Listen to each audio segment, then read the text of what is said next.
Good morning students, welcome online classes.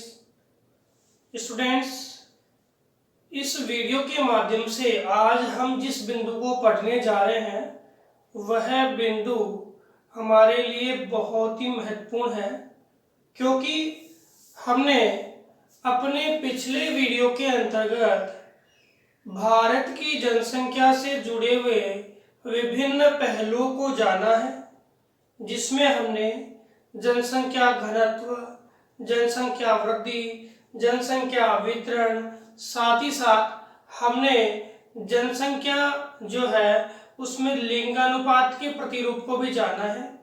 इसके अतिरिक्त हमने भारत की जनसंख्या में नगरीकरण प्रतिरूप, ग्रामीण नगरीय जनसंख्या, उसको भी जाना है। साथ ही साथ ये जनसंख्या प्रतिरूप किस प्रकार से कौन कौन से एरिया में सर्वाधिक, कौन से में न्यूनतम और कौन से में मध्यम है, यानी हमारे भारत में जनसंख्या के वितरण के असमान वितरण और लिंगानुपात के असमान प्रतिरूप और न्यूनतम लिंगानुपात के कारणों को हमने जाना है।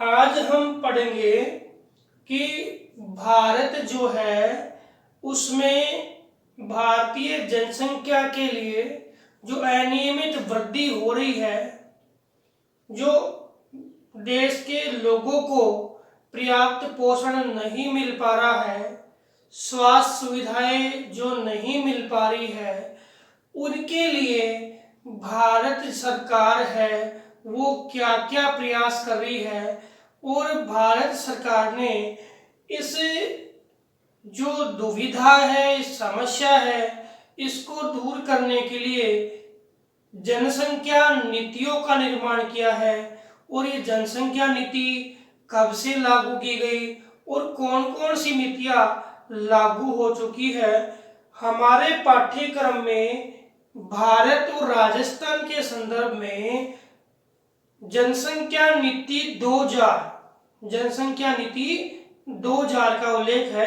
लेकिन इससे पहले हम देखें कि भारत में जनसंख्या नीति कब आई थी। भारत में जनसंख्या नीति कब आई थी? तो पहली जनसंख्या जो नीति है वो भारत में 1948 में आई थी। पहली जनसंख्या नीति कब आई थी? 1948 में।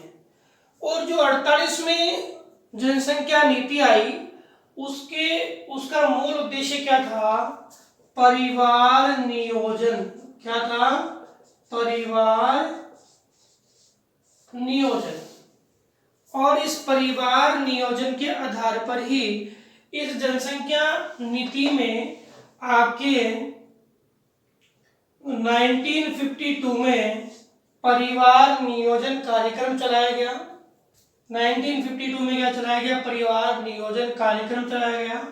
और इस नीति के परिवार नियोजन शब्द को आगे जाकर परिवार कल्याण में क्या कर दिया गया? परिवर्तित कर दिया गया। परिवार कल्याण का मतलब है कि कम जनसंख्या अगर किसी परिवार में होगी तो बेहतर सुविधाओं की प्राप्ति वह परिवार कर पाएगा। और कम जनसंख्या के प्रयास के लिए यह पहली नीति आई। कौन सी? 1948। इसके बाद जो दूसरी नीति आई वह आई 1977। कब आई? 1977।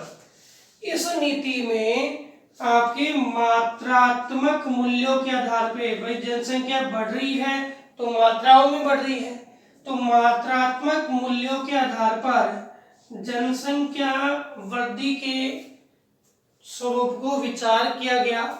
लेकिन यह नीति विफल हो गई, क्योंकि जनसंख्या वृद्धि में वृद्धि तो मात्रात्मक है, लेकिन वृद्धि के अंदर जो काम करने वाले कौन से तथ्य हैं? गुणात्मक है। क्यों? क्योंकि लोगों की समझ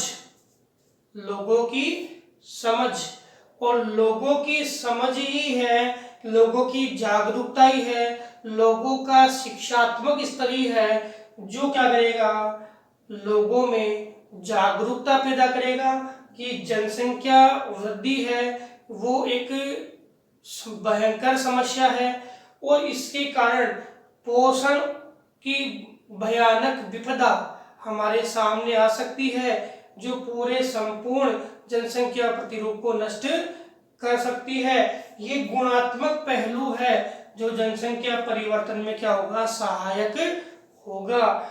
इस कारण से मात्रात्मक मूल्यों के आधार पे जनसंख्या नीति 1977 आई थी, इसको क्या कर दिया गया, विफल कर दिया गया और इसी दौरान गुणात्मक पहलुओं पे विचार किया जा रहा था, इसलिए क्या हो गई, विफल हो गई। इसके बाद जो तीसरी जनसंख्या नीति जो हम पढ़ेंगे वर्तमान में, तीसरी जनसंख्या नीति आई है जनसंख्या नीति 2000। कौन सी, जनसंख्या नीति 2000। इस 2000 जनसंख्या नीति की जो रिपोर्ट है वो MS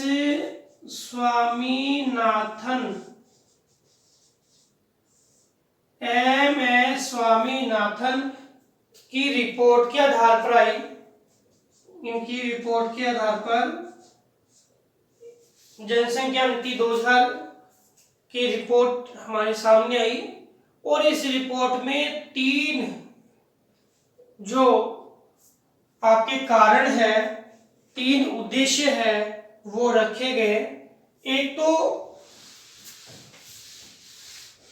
इसमें जो पहला उद्देश्य रखा गया वो था आपके तात्कालिक उद्देश्य, दूसरा था मध्यकालीन उद्देश्य और तीसरा था दीर्घकालीन उद्देश्य। भाई एक तो तुरंत क्या करना है, एक धीरे धीरे कौन सी स्टेप हमें अपनानी है और दीर्घकालिक उद्देश्य यानी अंत में कौन से हम लक्ष्य को प्राप्त करेंगे। तो देखते हैं जनसंख्या नीति 2000 के उद्देश्य और लक्ष्यों की बात हम कर रहे थे। मैंने बताया 3 उद्देश्य थे, तात्कालिक, मध्यकालिक और दीर्घकालिक।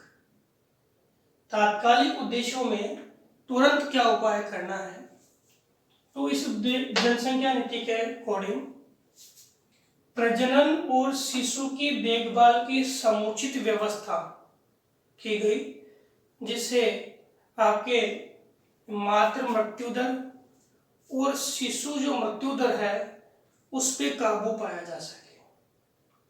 साथ ही साथ गर्भ निरोधक और स्वास्थ्य सुविधाओं के बुनियादी ढांचे को तैयार किया गया जिससे हम जनसंख्या नियंत्रण की रूपरेखा को प्राप्त कर सके। ये भारत के बारे में बता रहा हूं।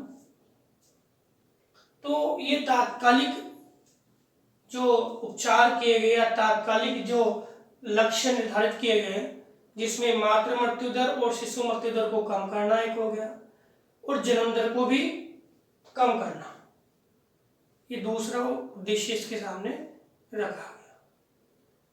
इसके बाद मध्यकालीन यानी कुछ समय में अगर मान लो कि हम इसमें 10 इयर्स का क्या लिया गया, लक्ष्य लिया गया, 2000 में नीति आई और 2010 तक का लक्ष्य लिया गया कुल प्रजनन दर को 2.1 लाना, 2.1% लाना। और इस लक्ष्य में हम 2020 में चल रहे हैं।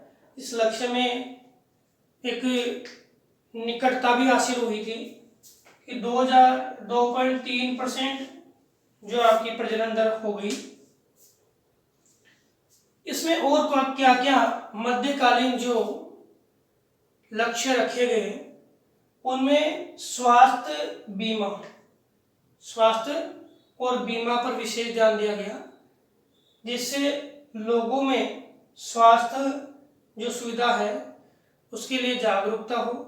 लोग जो प्रसव है वो घर पे दाई के माध्यम से नहीं करवा करके और कहाँ आपके हॉस्पिटल में जाए और वहाँ आपके सुरक्षित प्रसव को वो कराने के लिए क्या हो, प्रेरित हो स्वास्थ्य बीमा के कारण।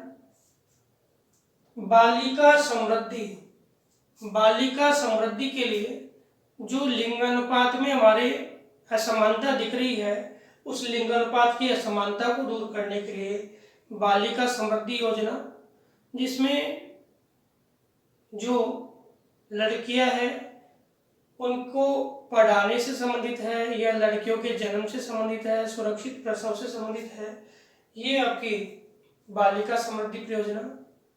मातृत्व सुरक्षा किससे? प्रजनन के दौरान। महिला सशक्तिकरण, देखो बालिका समृद्धि में सब कुछ आ गया है। एक जो लड़कियां हैं उन लड़कियों की शिक्षा, स्वास्थ्य और उनके आगे बढ़ने के लिए जो भी कार्यक्रम है वो सारा क्या है, बालिका समृद्धि में आ गया। महिला सशक्तिकरण और शिक्षा, यानी महिलाओं को एम्पावरमेंट दिया जाए जिससे वह अपने क्षेत्र में आगे बढ़ सके और सोच सके, क्योंकि हम मानते हैं कि जो भी जनसंख्या है उस जनसंख्या के पीछे महत्वपूर्ण जो अहम रोल है वो किसका है? महिलाओं का है। अगर हम इनको जागरूक करते हैं, अगर हम इनको शिक्षित करते हैं, अगर हम इनको सभी प्रकार की सुविधाओं से अवगत कराते हैं, तो हो सकता है कि हम ये जो जनसंख्या की विकट समस्या है उसको उस पर समाधान या उसका समाधान ढूंढ सकते हैं। किसके कारण? अगर हम महिलाओं को सशक्त बनाते हैं, क्योंकि महिला सशक्त होगी तो देश में एक ये बोल सकते हैं सामाजिक स्तर में बदलाव आएगा और शिक्षा के माध्यम से जो बदलाव है वो पूरे क्षेत्र में, भाई जहां महिलाओं में सशक्तिकरण आएगा और महिलाओं में शिक्षा होगी तो ये बदलाव हमें पूरे क्षेत्र में देखने को मिलेगा।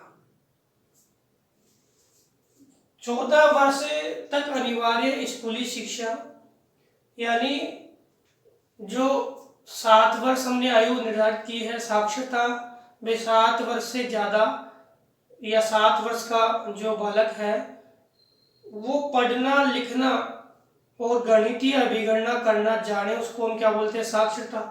अब 7 से लेके 14 वर्ष तक के बालक है उनको क्या है? अनिवार्य शिक्षा, स्कूली शिक्षा दी जानी चाहिए, वो फ्री में अनिवार्य स्कूली शिक्षा दी जानी चाहिए। साथ ही साथ इसका लक्ष्य रखा गया शिशु मृत्यु दर को कम करना, जीवित जन्म दर है उसकी रेट को प्रति 1000 30 तक लाना। 1000 पे कितना? 30। लड़कियों की विवाह की आयु है उसको बढ़ाना। अभी वर्तमान सरकार में भी ये चला है कि लड़कियों की आयु है उसको निर्धारित किया जाएगा। पहले जो आयु है वो 14 से 18 की गई, अब 18 से इस आयु को 21 करने का निर्णय किया जा रहा है। जन्म मरण और विवाह है इनका पंजीयन कराना कि और मातृ मृत्यु दर को भी कम लाना। मातृ मृत्यु दर जानते हो, 1 लाख प्रसव के दौरान मरने वाले माताओं की संख्या, 1 लाख प्रसव के दौरान मरने वाले शिशु की संख्या 0 से 1 आयु वर्ग, और जन्म दर है 1000 ये शिशु मृत्यु दर में क्या है? 1000 जन्मों पर 0 से 1 तक के मृतकों की संख्या तो शिशु मृत्यु दर है, और उनमें जीवितों की संख्या शिशु जन्म दर है, और 1 लाख पे प्रसव दौरान मरने वाली माताओं की संख्या क्या है? मातृ मृत्यु दर है। तो इसको कम करना, ये सारे मध्यकालीन उद्देश्य है। दीर्घकालीन उद्देश्य का जो है कि लॉन्ग टर्म क्या हमारे एम है 2045 तक सामाजिक व आर्थिक विकास करना, सामाजिक और आर्थिक विकास करना, पर्यावरण संरक्षण के अनुरूप स्थिर जनसंख्या का लक्ष्य करना, पर्यावरण संरक्षण के साथ साथ स्थिर जनसंख्या का लक्ष्य करना, यानी जन्म दर भी कम हो और मृत्यु दर भी क्या है आपकी कम हो। तो जनसंख्या कैसी रहेगी, स्थिर जनसंख्या रहेगी।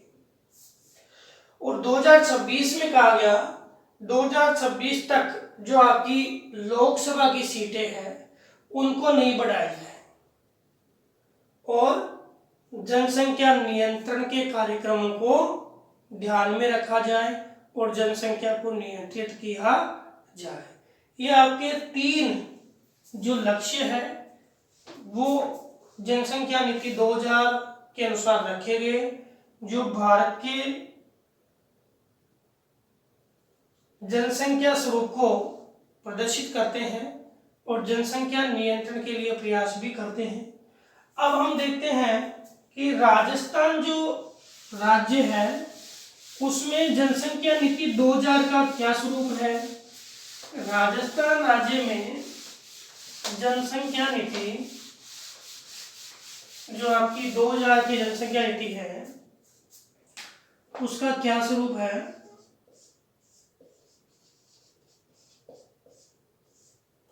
देखो, राजस्थान जो राज्य है आपको पता है पिछड़ा क्षेत्र है, अधिकांश मरु प्रदेश है, ज्यादातर जनसंख्या है वो आपकी 40% है वो पश्चिमी प्रदेशों में रहती है और 60% आपकी जनसंख्या पूर्वी प्रदेशों में और पहाड़ी प्रदेशों में रहती है। ये जो 40% जनसंख्या है जो आपके ग्रामीण क्षेत्रों में पश्चिमी रेगिस्तानी भाग में रहती है, वहाँ किसी प्रकार के शिक्षात्मक विकास की हम बात करें तो वो नहीं है। और ये सबसे बड़ी चिंता की बात है कि राजस्थान में हम साक्षरता की बात करें तो हमने पढ़ा था कि 66.1% क्या है, साक्षरता है, जिसमें महिला साक्षरता हमारी 52.66% है और ये सबसे कम है। पूरे भारत में देखें तो साक्षरता के पायदान पे भारत है, बिहार के बाद दूसरा स्थान रखता है। अब हम एक बात करें कि मैंने भी कहा कि जनसंख्या में महिलाओं की अहम भूमिका होती है और हमारी जो महिलाएं हैं वो उनके शिक्षा का स्तर देखें तो बहुत ही दयनीय है और ये शिक्षा का स्तर है वो हमें ये बताता है कि राजस्थान है उसमें जो पितृसत्तात्मक व्यवस्था है पूरे भारत में ही है, लेकिन राजस्थान में पितृसत्तात्मक व्यवस्था है उनका अनुसरण सभी महिलाएं कर रही है। साथ ही साथ इन महिलाओं में कुछ रूढ़िवादिताएं व्याप्त हैं। वैसे राजस्थान में जो जनसंख्या है वो भौगोलिक, सामाजिक, आर्थिक सभी कारणों पर निर्भर करती है। तो राजस्थान में ये रूढ़िवादिता जिसके और ये आपकी पुत्र की चाह है, पुत्र की चाह है। और पश्चिमी राजस्थान में क्या है कि अधिकांश लोग हैं वो आपके जो स्वास्थ्य सुविधाओं को नहीं अपनाते हैं और प्रसव कहाँ पर, घर पे ही करवाते हैं दाई के माध्यम से, जिसके कारण क्या है लगातार शिशु मृत्यु दर और मातृ मृत्यु दर देखने को मिलती है। शिशु मृत्यु दर और मातृ मृत्यु दर देखने को मिलती है। और इसी दौरान जो शिशु मृत्यु दर है तो उसमें भी क्या है अधिक जो बच्चों की चाह है वह है इसको मातृ मृत्यु दर को जन्म देती है।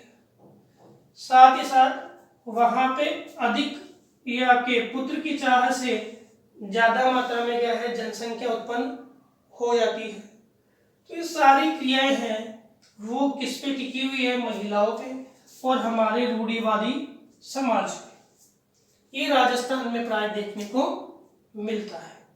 इसके अतिरिक्त राजस्थान में आपके बाल विवाह की प्रथाएं हैं वो आज भी व्याप्त है और इन बाल विवाहों की प्रथाओं के कारण कम उम्र में ही प्रसव उत्पत्ति के दौरान किसकी मृत्यु हो जाती है, माता की मृत्यु हो जाती है। ये भी विकट समस्या है राजस्थान में। तो इन सभी समस्याओं को दूर करने के लिए राजस्थान सरकार के सामने एक भयंकर चुनौती जो है, उस चुनौती का सामना करते हुए जनसंख्या नीति 2000 के अनुसार, जनसंख्या नीति 2000 जो है पूरे भारत में लागू हुई है, पूरे भारत में लागू हुई है, लेकिन कुछ राज्य हैं वो अपनी तरफ से भी इस जनसंख्या नीति में क्या कर रहे हैं, सहयोग कर रहे हैं। राजस्थान में इसके अंतर्गत देखें तो कुछ अपने कार्यक्रम अपनाए जा रहे हैं, जैसे जो योग्य दंपति है, जो शिक्षित है, उन दंपतियों को परिवार कल्याण के लिए वो जो भी उनको सुविधाएं आवश्यक होती है वो सुविधाएं कौन देता है, सरकार उपलब्ध करवा रही है। एक तो सीधा साथ ही साथ आपके जो शिशु और माता दोनों को उचित पोषण प्रदान करवा रहे हैं, प्रसव दौरान माता को और प्रजनन के बाद माता और शिशु दोनों को क्या उचित पोषण प्रदान करवा रहे हैं, जिससे इन दोनों में यानी शिशु मृत्यु दर और मातृ मृत्यु दर दोनों में कमी आ सके। साथ ही साथ यहाँ नियमित टीकाकरण जो अभियान है उसको भी स्वास्थ्य विभाग द्वारा बहुत ही सजगता से पूर्ण किया जा रहा है, जिसमें प्रसव पूर्व माता और प्रसव बाद आपके शिशु के टीकाकरण का जो टीकाकरण है वो किया जाता है। इस पोषण और टीकाकरण अभियान में कुछ योजनाएं जो राजस्थान सरकार द्वारा चलाई गई, इसमें मातृ शिशु स्वास्थ्य एवं पोषण, मातृ शिशु स्वास्थ्य व पोषण तथा पंचामृत तथा मुख्यमंत्री पंचामृत योजना, मुख्यमंत्री पंचामृत योजना,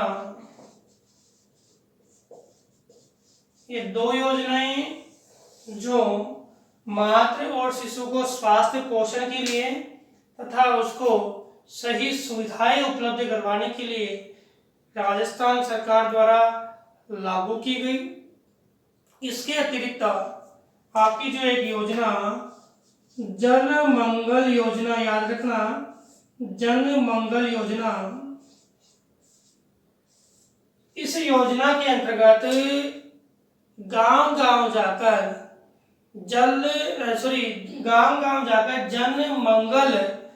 जन मंगल जोड़, मतलब जल मंगल क्या है, ग्रुप बना करके परिवार कल्याण के लिए ये काम कर रहे हैं। गांव गांव जाकर के ये अपना योगदान दे रहे हैं। साथ ही आपके जो महिला जो है, मैंने पहले भी कहा था कि जो महिला है वह रीढ़ है इस पूरे कार्यक्रम को, जो आपके जनसंख्या प्रतिरूप है, इसको सही तरीके से पूरी समस्या को समाधान करने के लिए महिला क्या है, रीढ़ है।